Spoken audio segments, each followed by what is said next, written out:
Bonjour à tous, bienvenue dans cette masterclass BPI France et Université. Nous allons maintenant parler du label achat responsable. Ce sera Françoise Audolan qui est à côté de moi qui interviendra. Elle travaille à la médiation des entreprises. Alors la session durera 45 minutes. Vous aurez 30 minutes de présentation et 15 minutes de questions-réponses. Donc vous pouvez poser toutes vos questions par chat pendant toute la session et Françoise y répondra après. Je laisse la parole à Françoise. Merci. Merci beaucoup Marie-Hélène. Bon, j'espère que voilà, l'heure de la digestion est passée et que voilà, mon sujet va vous intéresser sur le parcours français des achats responsables qu'on propose au départ de la médiation des entreprises et en ayant co-construit ce parcours avec l'association, une des associations principales des acheteurs en France, le Conseil national des achats. Donc un des dispositifs clés de ce parcours, c'est le label Relations fournisseurs et achats responsables, qui est un peu le point d'orgue de ce parcours, le point d'arrivée. Donc voilà, j'ai axé ma présentation pour vous cet après-midi sur ce dispositif, le label. Alors, on va démarrer avec le lien entre la RSE et les achats responsables, puis je vous parlerai de la genèse de ce label dans les années 2010-2012. Un petit passage pédagogique par le détail du référentiel du label Relations fournisseurs et achats responsables, qui est adossé à la norme internationale ISO 20400 achats responsables, ligne directrice publiée en 2017. Ensuite, j'ai prévu de vous parler de la méthodologie d'évaluation selon le principe du 2 en 1 par rapport à une évaluation selon la norme ISO 20400. Le processus pour candidater au label, en espérant vous avoir donné envie et confiance de le faire. Quelques mots sur les contextes des organisations qui peuvent faciliter l'obtention du label. Et puis, une conclusion ouverture sur la nouvelle dynamique qui s'enclenche avant la session de questions-réponses qui sera animée par Marie-Hélène grâce à toutes vos contributions. Alors, le lien entre RSE et achat responsable, donc la RSE, alors, c'est ce qu'on appelle la responsabilité sociétale des entreprises, avec cet acronyme qu'on utilise assez souvent. Le document de référence, c'est la norme ISO 26000 qui a été publiée depuis 2010 et qui est toujours le texte en vigueur à l'heure actuelle et qui définit comment les organisations peuvent et doivent contribuer au développement durable. Alors, les évaluations de performance RSE des entreprises, les indicateurs ESG, donc en environnementaux, sociétaux et de gouvernance, passent en général par les piliers suivants, donc l'environnement.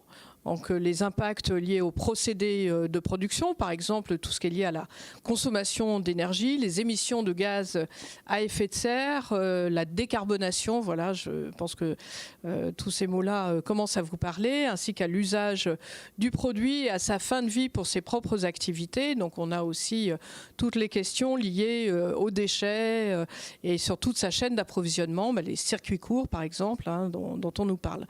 Social et droits de l'homme, l'impact sur les employés, par exemple les conditions de travail, les droits humains des employés chez les sous-traitants, comme les sujets de harcèlement, d'hygiène, sécurité, et qu'on ne doit pas traiter seulement pour son entreprise, mais quand on est aux achats, se préoccuper et se dire quel impact on peut avoir sur les conditions de travail des collaborateurs, des ouvriers, des salariés, sur toutes nos chaînes de fournisseurs et sur toute la chaîne, donc pas seulement les fournisseurs de rang 1. Les sujets d'éthique, qui en général remontent au niveau de la direction générale, où il faut qu'elle ait bien fixé le cap. Donc les sujets de corruption, de pratiques anticoncurrentielles, de gestion responsable de l'information dans les relations d'affaires. Et puis ce quatrième thème, les achats responsables, qui est un thème qui a beaucoup de liens avec l'éthique, le social, l'environnement, mais qui a aussi sa propre valeur ajoutée, qui prend en compte la problématique de l'impact de ses propres processus sur les fournisseurs, ses processus achats, et les considérations sociales et environnementales, j'en disais un mot, qui peuvent apparaître au travers de la chaîne d'approvisionnement. Alors, on a décliné en fait la norme ISO 26000 avec la norme ISO 20400 qui a été publiée en 2017. Et cette norme est venue alimenter le nouveau référentiel du label Relations fournisseurs et achats responsables qu'on a donc mis en vigueur avant la fin de l'année 2017 et où l'AFNOR nous a proposé comme manière de dire que ce référentiel du label est adossé à la norme ISO 20400. Alors, quelle est la genèse en fait du label? Pourquoi est-ce qu'on a proposé cet outil? On a observé dès 2010, au moment de la création de la médiation des entreprises, un certain nombre d'irritants majeurs, récurrents, et d'ailleurs, plus de 10 ans après, un certain nombre d'entre eux restent tout à fait d'actualité dans la relation client-fournisseur. Les comportements de paiement des factures fournisseurs avec, de manière assez systématique, je dirais depuis 10 ans, on observe que c'est dans les 2 premiers irritants, ils se font la course en tête entre les clauses contractuelles déséquilibrées et les paiements de factures en retard. Le troisième sujet, c'est la gestion des situations de dépendance. Et en fait, c'est l'histoire d'en abuser et éventuellement l'impact que ça peut avoir quand on rompt brutalement des relations d'affaires avec les fournisseurs. Tous les sujets un peu douloureux de captation de l'innovation fournisseur qui empêchent le développement de celui qui a fait cette innovation quand elle est captée par un de ses clients et qu'elle n'est pas correctement rémunérée. Les dispositifs de prévention de la corruption qui ont longtemps assez notoirement été insuffisants. Voilà, on a péché par un peu d'imprudence. Alors je ne dis pas qu'on était plus corrompu en France que dans d'autres pays, mais on était peut-être moins prudent, voilà, pour prendre des mesures de prévention. Et puis le dernier sujet que je voulais partager avec vous, finalement c'est la responsabilité individuelle en tant que collaborateur en charge de relations humaines avec les fournisseurs et avec des caractéristiques comportementales insuffisamment collaboratives et voilà, ne faisant pas forcément preuve toujours d'un grand respect vis-à-vis des fournisseurs. Alors, le label Relations fournisseurs achats responsables est donc notre proposition pour répondre et améliorer les relations et améliorer les pratiques. Alors, il est constitué de 5 domaines et de 15 critères, de manière assez, je dirais, involontaire, mais du coup assez élégante. On a 3 critères par domaine. Ça, c'est la version qui est en vigueur depuis 2017, depuis qu'on a fait ces travaux de convergence avec la norme ISO 20400, alors qu'on avait nous-mêmes contribué à alimenter, mais qui du coup en retour, en ayant 4 ans de travaux avec des experts très engagés du monde entier, où on a travaillé des semaines entières, évidemment on a été enrichi par tout le rapport. Alors le premier domaine, je ne rentrerai pas forcément dans le détail, mais je crois que la présentation est mise à disposition et que vous pouvez revenir dessus. Alors je vais vous indiquer peut-être aussi tout de suite que toutes les informations, vous pouvez les retrouver sur le site de la médiation des entreprises ou le site partagé avec le Conseil national des achats. Voilà, donc c'est de l'information publique et librement en libre accès. Donc le premier domaine, c'est l'engagement et la gouvernance de l'organisation dans une démarche d'achat responsable. Donc ça commence en fait par interpeller les dirigeants de l'organisation pour savoir si ils ont affirmé une politique en faveur de la RSE et qu'ils ont donc, on va dire, lancé le signal auprès de la fonction achat qu'elle doit contribuer à cette politique en faveur de la RSE. Le deuxième critère, c'est la gestion des risques et opportunités RSE pour définir des priorités. On n'est pas à l'école, on est dans des organisations qui doivent tourner tous les jours.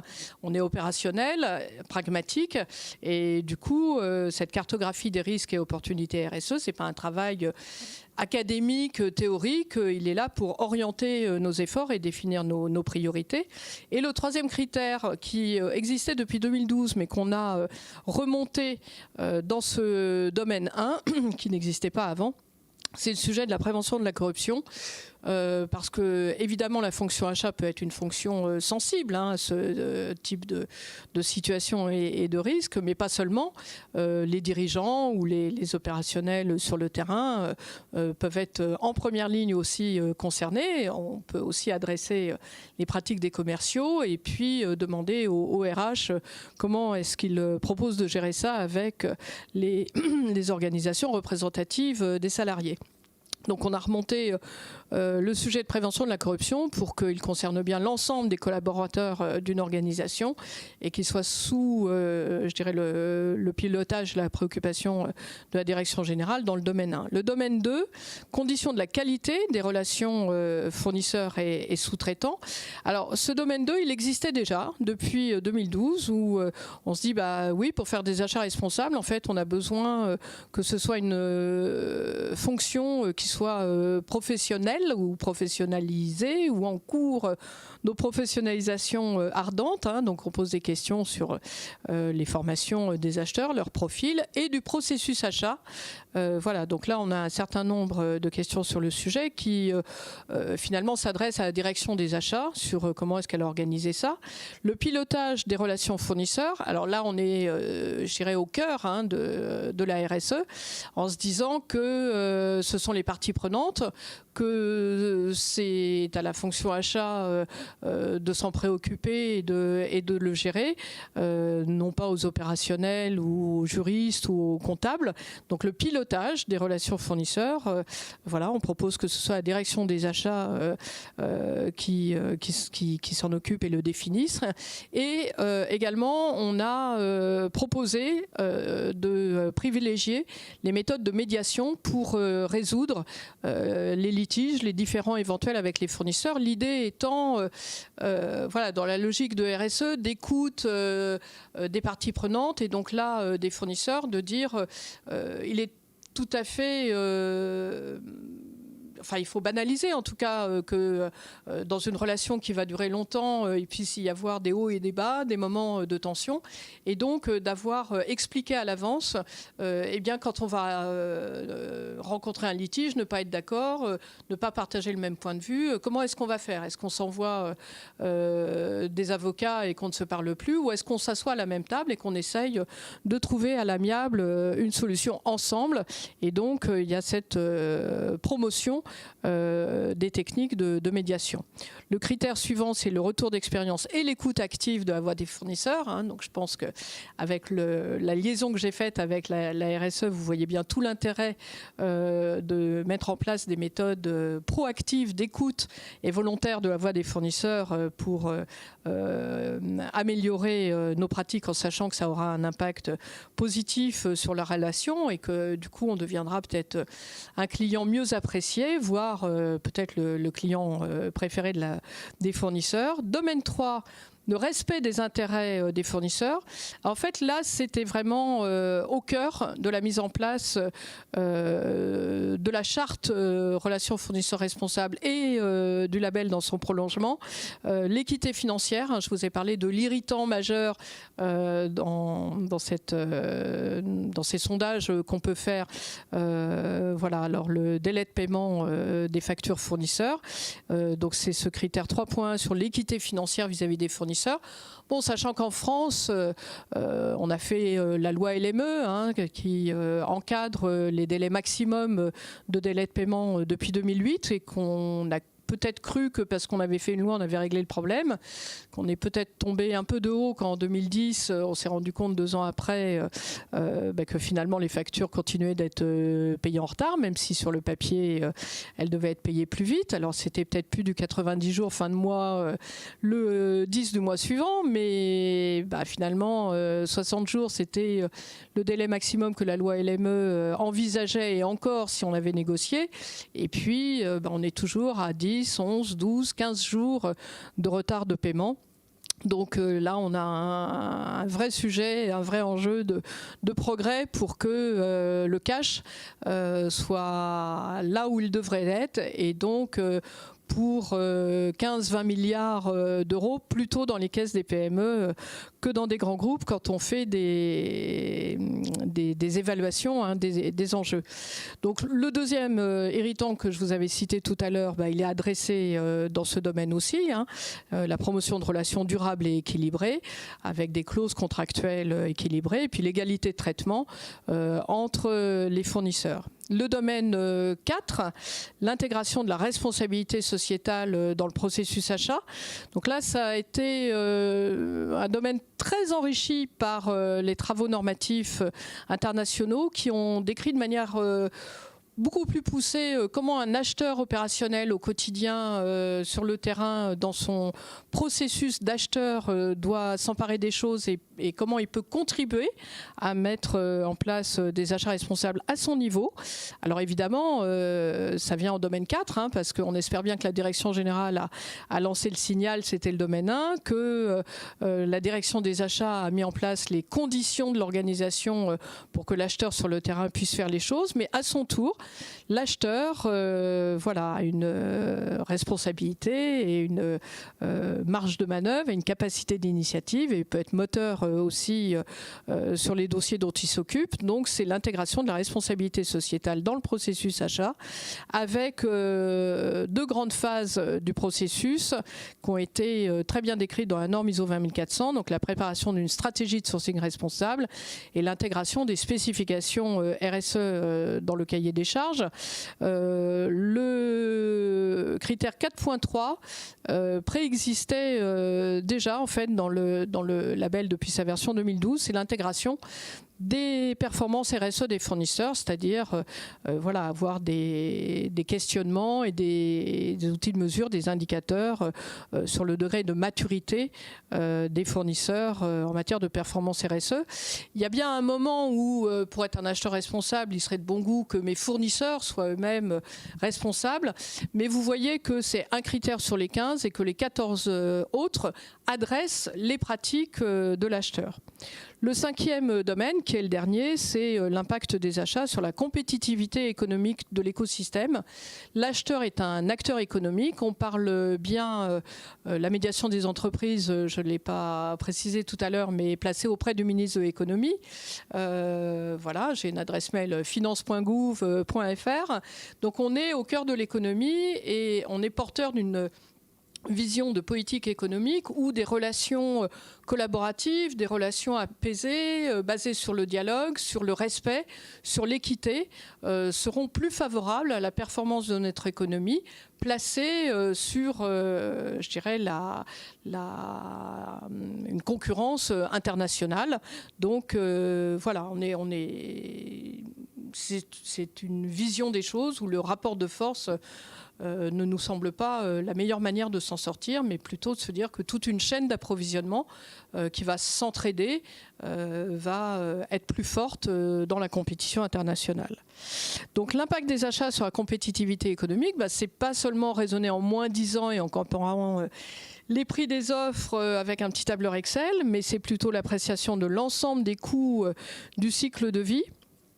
C'est la contribution au développement du territoire. Je suis d'ailleurs assez souvent frappée par le témoignage des labellisés sur leur grand intérêt, la stimulation, le soutien que le label apporte à leur vision de leur responsabilité par rapport à leur bassin économique, par rapport aux entrepreneurs à proximité. Donc cet ancrage territorial est vraiment reconnu spontanément, voire même est un élément de motivation de la part des organisations qui s'engagent dans le label.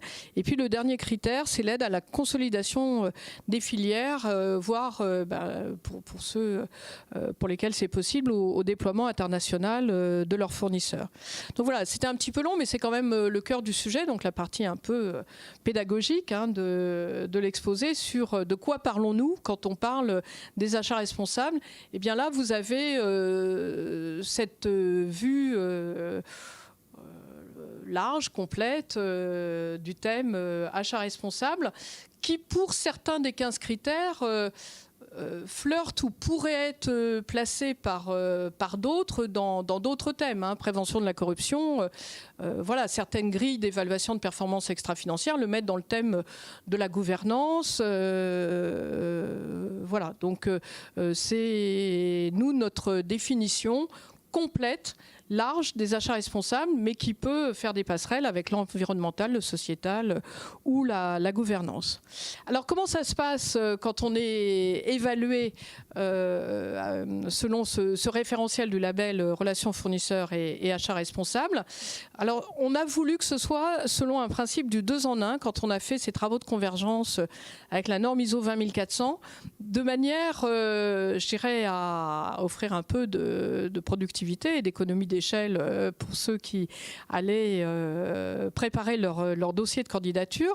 Alors, ça passe forcément par une mission d'évaluation conduite par un organisme tiers externe, donc c'est pas de l'autodéclaratif. C'est une évaluation, donc c'est pas non plus un audit.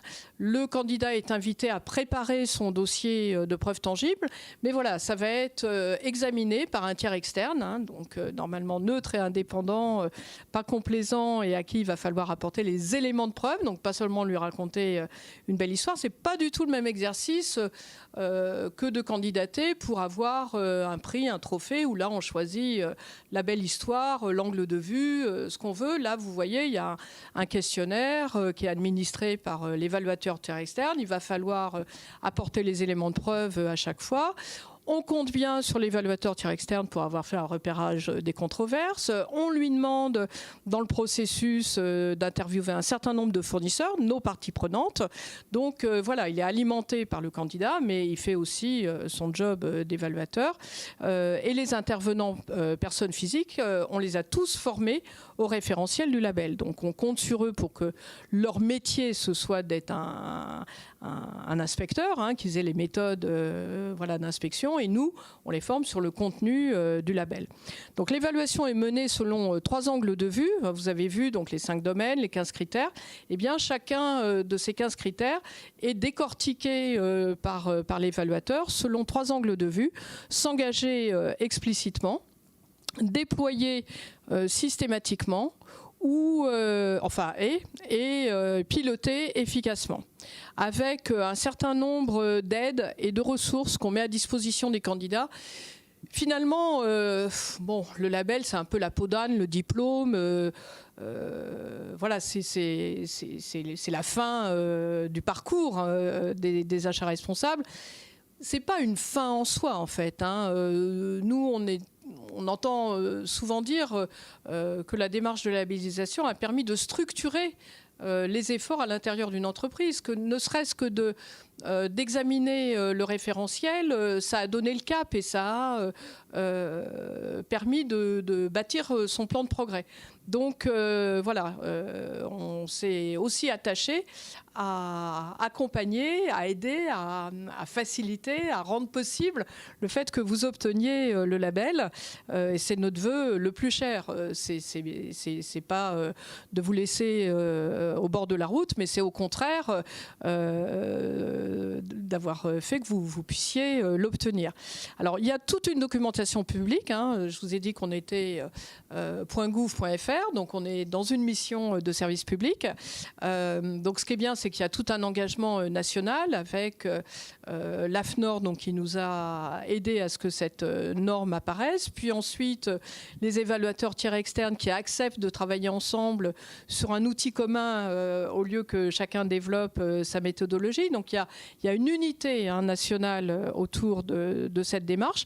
Et donc, nous, on met à votre disposition toute une documentation publique, gratuite, librement accessible. Donc, à la fois tout ce qui a trait directement au label, hein, le règlement d'attribution, le questionnaire. Donc, vous n'avez pas besoin d'avoir déjà passé la commande auprès de l'évaluateur pour découvrir à quelle sauce vous allez être mangé. Au contraire, en fait, à l'avance, vous aurez pu étudier le questionnaire et vous préparer. Des recueils de bonnes pratiques. Alors, soit sur des thèmes précis, parce qu'on a eu des groupes de travail avec des signataires de la charte ou des labellisés qui ont bien voulu passer du temps, partager leur retour d'expérience, élaborer ensemble les recommandations qui leur semblent les plus efficaces. Donc des recueils de bonnes pratiques thématiques sur comment optimiser mon temps de traitement des factures fournisseurs, comment organiser des dispositifs d'écoute de la voix des fournisseurs, comment passer du moins 10 ans au mieux 10 ans. Voilà, donc un certain nombre de thèmes ont déjà été traités par des groupes de travail spécifiques, même la manière de faire ces plans d'action par exemple. Et puis les premiers labellisés nous ont autorisé à ce qu'on aille exploiter les rapports qui sont faits par les évaluateurs et qu'on puisse faire un récapitulatif des bonnes pratiques observées sur le terrain. Donc c'est pas des choses qu'on a rêvées en théorie dans notre bureau, c'est des choses qui ont été vues, c'est réaliste, voilà, il y en a qui l'ont fait et du coup ils ont bien voulu que ce soit mis à votre disposition. Ils ont été dans un état d'esprit que ce ne soit pas réservé comme étant un secret de cuisine, une manière d'être meilleur compétiteur et meilleur acheteur que vous, mais au contraire dans une optique de se dire eh bien plus il y aura d'entreprises, d'organisations qui pratiqueront des achats responsables, plus ce sera facile pour nous de mettre en œuvre ça, parce qu'on aura moins d'efforts à faire vis-à-vis de notre direction générale pour lui dire chef, j'ai une bonne idée, c'est de pratiquer des achats responsables, et moins d'efforts d'explication à faire vis-à-vis des fournisseurs s'ils l'entendent de la part de tous leurs grands clients. Donc on est dans cet état d'esprit d'une communauté économique qui sait bien qu'elle est en train de défricher des choses, de mettre en place des nouvelles pratiques. On sait bien que voilà, c'était installé il y a plus de 10 ans sans qu'on n'y pense plus, une manière de faire qui était plutôt basée sur le rapport de force et que là, on va s'entraider à mettre en place des relations collaboratives, durables et équilibrées. Moi, je me souviens d'un groupe de travail qui a scruté les conditions générales d'achat dans l'optique de dire comment faire des relations contractuelles équilibrées. Bon, il y a des moments de tension, il y a des moments où on sent bien qu'on est en train de faire vriller les choses et de faire changer en fait la manière de voir les choses. Alors la méthodologie d'évaluation du label RFAR donc, est transparente. À l'issue de sa mission, selon le principe du 2 en 1, l'évaluateur est autorisé à vous délivrer une attestation de maturité par rapport à la norme ISO 20400. En même temps, son livrable, c'est son rapport d'évaluation. Et son rapport d'évaluation, vous allez l'envoyer au comité d'attribution pour qu'il puisse prendre la décision de vous attribuer le label. Donc voilà le processus pour candidater au label, donc en quelques étapes.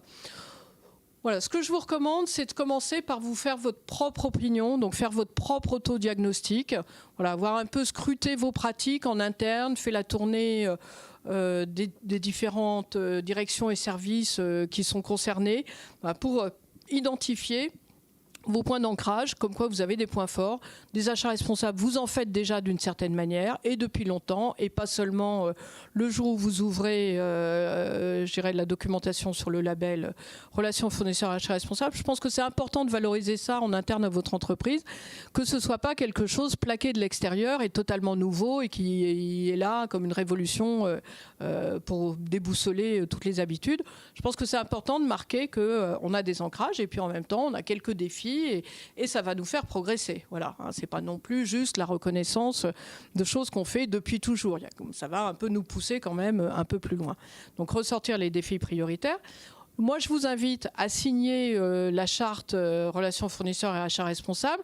Ça va vous permettre d'être identifié par nous, donc d'entrer dans cette communauté.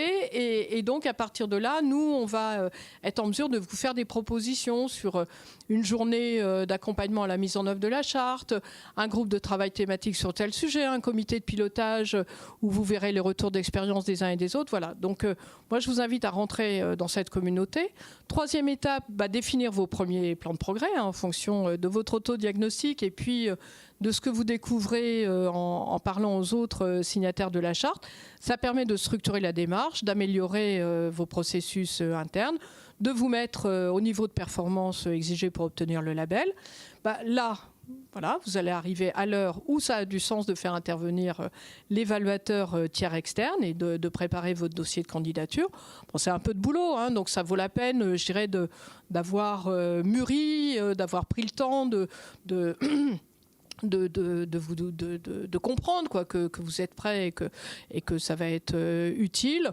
Voilà, donc faire intervenir l'évaluateur tiers externe. Il n'y a pas de risque, en fait, il n'y a pas d'effet de réputation négatif, puisque nous, on ne va pas communiquer sur les noms de ceux qui candidatent au label. On communique uniquement sur les noms de ceux qui ont obtenu le label. Donc, il n'y a qu'un effet d'image positif. Après, tout le reste, c'est un peu dans le tunnel. Hein, c'est les travailleurs de l'ombre hein, qui préparent des choses. Et puis, au bout du tunnel, eh bien, on a le label, on monte sur l'estrade, on prend des photos, on est tous très contents et on se rend compte qu'il a fallu la contribution de beaucoup de collaborateurs dans l'organisation. Vous allez intégrer le pilotage du plan d'action puisqu'on est dans cette logique d'améliorer les pratiques. Donc vous pouvez être très mature, même les très matures.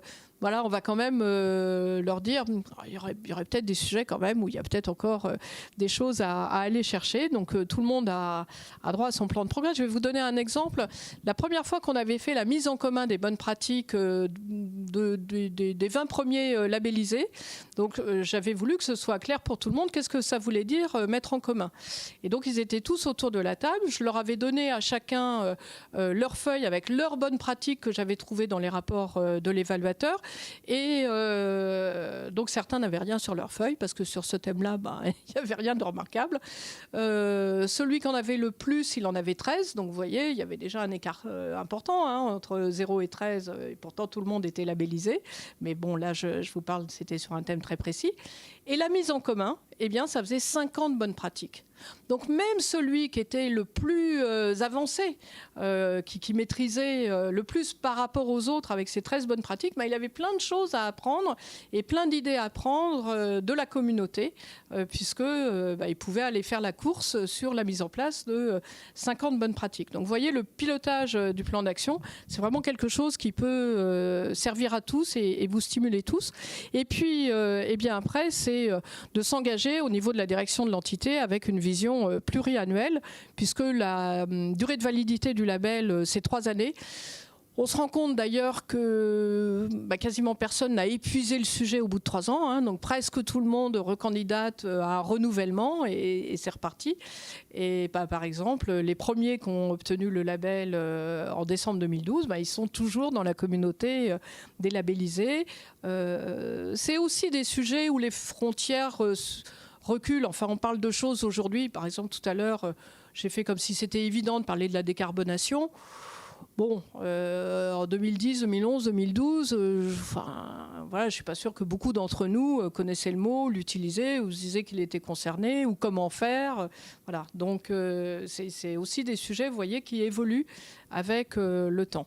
Donc vous vous engagez vis-à-vis du comité d'attribution, puisque quand on revient en mise sous revue annuelle, en fait, on va vérifier votre respect du plan d'action. Alors, les contextes organisationnels, oui, je vois que le temps passe, j'ai fait beaucoup de pédagogie sur le référentiel du label. Alors, les contextes organisationnels qui peuvent vous faciliter l'obtention du label, si vous travaillez dans une organisation dont la direction générale est formellement déjà engagée en matière de RSE, c'est quand même plus facile. Parce que là, vous avez, vous êtes attendu sur la mise en place d'achats responsables, parce que sinon, ça veut dire que vous allez être ambassadeur de ça dans une organisation qui ne serait pas déjà mobilisée sur le sujet. Ça va être plus difficile. tous ceux qui ont déjà des certifications type ISO 9001, ISO 14001, j'observe que comme ils ont déjà mis en place des systèmes de management intégrés, qui sont habitués à accueillir un évaluateur tiers externe, à avoir la traçabilité de la documentation, des plans de progrès, du coup ça facilite les choses parce que le challenge il va uniquement résider sur le contenu d'achat responsable, mais le système de management il est au point. Il faut en faire un projet fédérateur transverse, une direction achat peut être l'ambassadeur, peut porter, mais ça serait difficile qu'elle reste toute seule. Une organisation centralisée, c'est évidemment plus facile. Si vous avez un système d'information déjà partagé, évidemment, ça va vous aider. La maturité en matière d'achat responsable, bien entendu, du coup, si vous êtes déjà professionnalisé en matière d'achat et d'achat responsable, du coup, on va plutôt vous reconnaître tout de suite l'attribution du label. L'écoute des parties prenantes, c'est une culture vraiment à installer. La culture d'amélioration continue et pas d'aversion au risque. On est en train d'améliorer les choses. Il n'y a pas de fusible à faire sauter. Il faut comprendre que c'est un projet, donc nommer un coordonnateur interne, ça va être utile. Et puis avoir une vision pluriannuelle, puisque je vous l'ai dit, c'est quand même des processus de transformation assez longs. Alors pour conclure, donc en 2021, après une longue période d'expérimentation, on a la chance d'avoir le soutien de Madame Olivia Grégoire, donc secrétaire d'État à l'économie sociale, solidaire et responsable. On a 61 labellisés. Alors c'était au 30 septembre. En fait, aujourd'hui, on est 62. Il y en a un de plus. Donc on nous a interrogés selon 3 axes. Comment faire que ce label ait plus d'impact, à la fois vis-à-vis des secteurs privés et publics, renforcer son articulation avec les autres démarches RSE, qu'on ne soit pas sur notre île déserte, et puis une sécurisation juridique, puisque comme je vous l'ai dit, on a fait ça en tant qu'expérimentation, mais sans qu'il y ait de texte réglementaire. Donc voilà, on nous invite à dire, pour pérenniser tout ça, il faudrait peut-être qu'il y ait des décrets, des arrêtés, etc. Et un effort de communication. Et du coup, je remercie beaucoup BPI et BIG de me donner la parole aujourd'hui. Et donc, on a remis 39 propositions. Donc, vous voyez qu'on a quand même... On s'est remis en question et qu'on est capable de dire oui, il y aurait quand même beaucoup de choses à faire pour renforcer l'impact du label. Certaines évolutions techniques du label. Par exemple, aujourd'hui, on donne ou on ne donne pas le label. Et du coup, on s'est dit... c'est pas très cohérent avec le fait qu'on parle d'encourager l'amélioration des pratiques, le plan de progrès, etc. Bon, du coup, on va travailler à proposer une graduation or, argent, bronze pour pouvoir accueillir et communiquer clairement sur... c'est pas tout à fait pareil d'être bronze ou d'être or. Et puis, vous voyez bien, puisque je peux vous accepter dès que vous êtes bronze, donc ne vous auto-censurez pas trop. Voilà, il y a une chance, en n'étant pas parfait, quand même, d'obtenir le label. Un déploiement, un impact sur le secteur public, donc notamment viser 80% des achats de l'État dans la démarche de labellisation avant fin 2022, et puis des actions de communication, je dirais un peu comme celle d'aujourd'hui, voilà, pour porter le label sur vos tables. Merci beaucoup de votre écoute. Alors, Françoise, merci beaucoup à vous, c'était vraiment très intéressant. Là, moi, n'hésitez pas à poser vos questions si vous en avez. Moi, j'avais une question, c'était si j'étais une entreprise à dimension internationale, est-ce que je suis concernée également? Et puis peut-être une deuxième question aussi, est-ce que ça s'adresse, est-ce que c'est adapté à toutes les tailles d'entreprise? Merci Marie-Hélène. Alors, depuis que le label est adossé à la norme ISO 20400, du coup, comme ça, c'est un référentiel international et qu'on a fait évoluer les choses pour intégrer toutes les recommandations, que c'est une évaluation selon le principe du 2 en 1. Du coup, si vous avez des activités dans plusieurs pays, vous pouvez tout à fait proposer aux entités des autres pays de s'inspirer, en fait, de ce référentiel pour bâtir leur plan de progrès. Donc ça marche. Et d'ailleurs, là, en ce moment, je suis sollicitée par des entreprises allemandes. Alors certes, qui s'intéressent en fait au marché français, mais enfin, qui ont compris que ça pouvait être intéressant de gagner des points en obtenant le label. Donc vous voyez, ça va aussi dans l'autre sens en fait. Donc la France est très avancée en matière d'achat responsable, un peu pionnière. Enfin voilà, je publie régulièrement régulièrement des études avec notamment EcoVadis où on observe la performance des entreprises françaises par rapport aux autres pays du monde. On est très bien placé et on est particulièrement en avance sur le thème achat responsable. Voilà. Donc je pense que c'est intéressant pour un groupe. Alors Michelin, par exemple, s'est fait labelliser sur son périmètre monde, en disant, moi, j'ai une direction achat centralisée, j'ai des acheteurs dans je ne sais pas combien de pays, 20 ou 30 ou 40, mais tout le monde travaille selon la même politique achat, les mêmes procédures, et du coup, l'évaluateur, je vais lui présenter les éléments de mes équipes, où qu'elles soient dans le monde. Voilà. Alors, la deuxième question sur la taille. Alors... Aujourd'hui, on a un peu tous les profils. Il y avait un slide qui le montrait. Je vais peut-être pouvoir y revenir. Voilà, c'était là où j'avais mes 61 labellisés, 10 entreprises du CAC 40, 5 autres grands comptes, 21 ETI, 10 TPE-PME, 15 acheteurs publics. Voilà. Et on est en train de développer un outil d'autodiagnostic. On a même rajouté les associations. Je me suis dit, j'en ai pas encore, puis elles vont peut-être pas se reconnaître parce qu'on va pas parler d'elles. Du coup, dans l'outil d'autodiagnostic, on a mis en clair, êtes-vous une association, pour leur montrer qu'elles peuvent se sentir concernées aussi. Elles achètent aussi. Donc, oui... ils n'ont pas les mêmes challenges. Hein. Une PME, c'est un peu plus facile, reine courte. Du moment que le dirigeant l'a dit, on va le faire. Dans un grand groupe, c'est plus compliqué avec tous ces silos, tous ces services, etc. Donc, bon, mais on a plus de moyens. Enfin, voilà. Donc, chacun a des défis différents, mais c'est accessible pour tout le monde. D'accord, merci. Je ne vois pas d'autres questions pour le moment. Je ne sais pas si vous voulez rajouter quelque chose. Alors, je suis peut-être allée un peu vite, puisque je savais que j'étais un petit peu en retard, comme un diesel. Donc, voilà. Alors, donc, qu'est-ce qu'il y avait d'autre sur la partie devant nous ?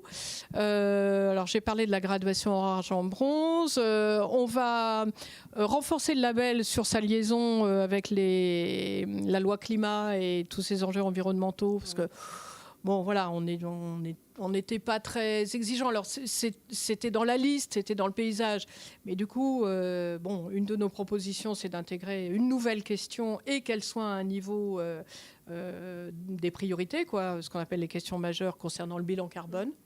Donc je suis encore en train de chercher la bonne définition, mais donc on va faire ça. On va créer un comité des parties prenantes, c'est-à-dire qu'aujourd'hui c'est vraiment ceux qui tiennent le label, c'est la médiation des entreprises couplée avec le Conseil national des achats.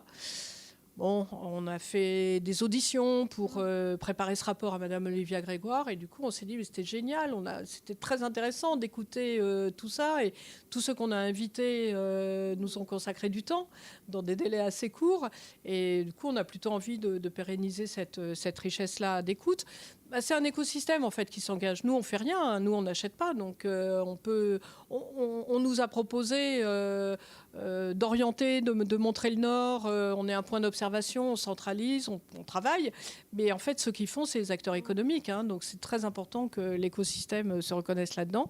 Et puis j'ai parlé de la sécurisation juridique. Dans le déploiement impact sur le secteur public, alors on va démarrer par les ministères, mais en fait je vois aussi là maintenant arriver les établissements hospitaliers.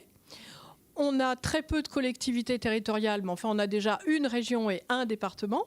Mais du coup, je sais qu'il y a d'autres régions qui préparent leur candidature et d'autres départements. Et voilà, enfin, donc il va y avoir aussi les collectivités territoriales. Je pense que par rapport à l'ancrage territorial, c'est très important. Et puis on va promouvoir donc une clause incitative qu'on a trouvée dans les pratiques du ministère des Armées. Donc c'était une pratique exemplaire, où dans leur contrat, ils mettent systématiquement un mot d'information, donc dès les appels d'offres et puis après dans les contrats, sur est-ce que vous êtes au courant, nous on a signé la charte, on a obtenu le label, ça serait bien que vous vous y intéressiez, que vous rentriez dans la démarche, etc. Donc on va aussi proposer de généraliser ça. Et puis dans les actions de communication, bien là il y a beaucoup de choses qui restent à bâtir. Donc ce que je vois, c'est le lancement de la nouvelle charte. Alors normalement on doit la lancer la semaine prochaine. Donc, je peux quand même commencer à en parler, puisque la date est fixée officiellement, donc le 13 octobre. On doit lancer le texte rénové, en fait, de notre charte qui existe depuis 2010. en fait, quand on a préparé de fêter les 10 ans de la charte, on s'est dit, est-ce qu'on l'écrirait de la même manière? C'est un peu légitime comme question. C'était, d'une part, quel est son bilan? Est-ce que ça a changé quelque chose? Est-ce que ça vous a apporté quelque chose? Et puis, si on le refaisait maintenant, est-ce qu'on le referait de la même manière? Et alors, il y a 2-3 sujets sur lesquels on s'est dit, peut-être on le rédigerait autrement, ou de manière plus explicite. Il y avait peut-être quelques ambiguïtés, ou c'était un peu allusif, peut-être y aller plus tout droit. Et puis, on a beaucoup enrichi le chapitre mise en œuvre. Évidemment, 10 ans après, on avait beaucoup plus de choses à dire avec les retours d'expérience sur la partie mise en œuvre.